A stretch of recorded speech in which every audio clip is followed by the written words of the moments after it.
What if I told you that an entire army froze in fear because of one single man? Not a king, not a demon, but a giant so terrifying that his voice alone was enough to silence thousands of soldiers. Every morning his shadow stretched across the battlefield, and every night fear followed the men of Israel into their tents. No one dared to move. No one dared to fight. Until a boy, barely old enough to be called a man, walked into the valley and changed history forever. This moment took place in the valley of Elah, where the army of Israel stood face to face with the Philistines.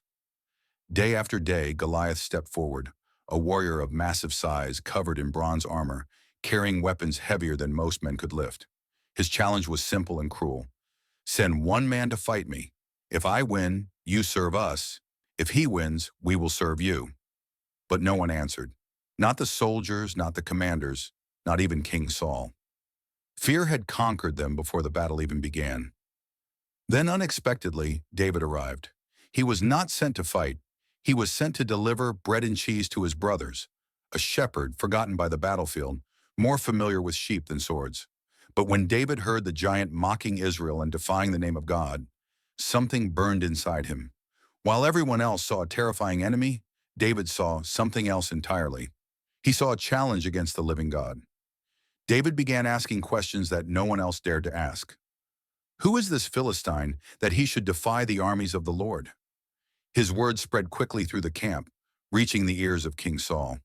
When David stood before the king and offered to fight Goliath, Saul could not believe what he was hearing. "You are only a boy," he said, "and Goliath has been a warrior since his youth." It seemed impossible, illogical, almost foolish. But David spoke with a confidence that did not come from his size or strength. He spoke from experience.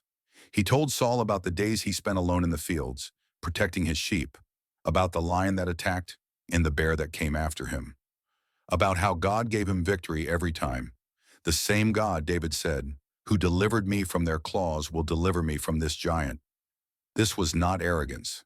This was faith forged in isolation. Saul placed his own armor on David, heavy and unfamiliar. The helmet slipped.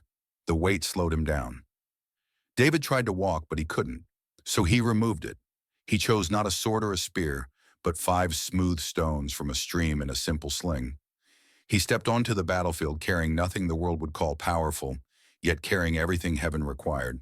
When Goliath saw David approaching, he laughed. He mocked him. "Am I a dog," he said, "that you come at me with sticks?" But David did not hesitate. He did not look at the giant's size or weapons. He looked straight into his eyes and declared words that would echo through history.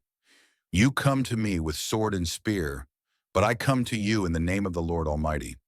This day the battle will show who truly holds power."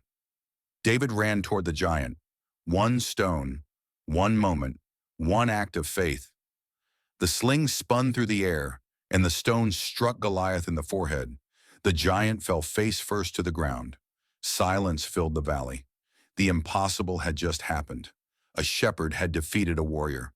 Faith had conquered fear. The Philistines fled. Israel rose in victory. But the true miracle was not the fall of a giant. It was the rise of a truth that still speaks today. God does not look at appearances. He looks at the heart. The battle was never about David versus Goliath. It was about faith versus fear. And now the question is no longer about a boy in a valley long ago. The question is about you. What giant stands in your way today? Fear, doubt, impossibility, failure? Remember this. The same God who stood with David still stands with those who trust him. Giants may look unstoppable, but faith changes everything.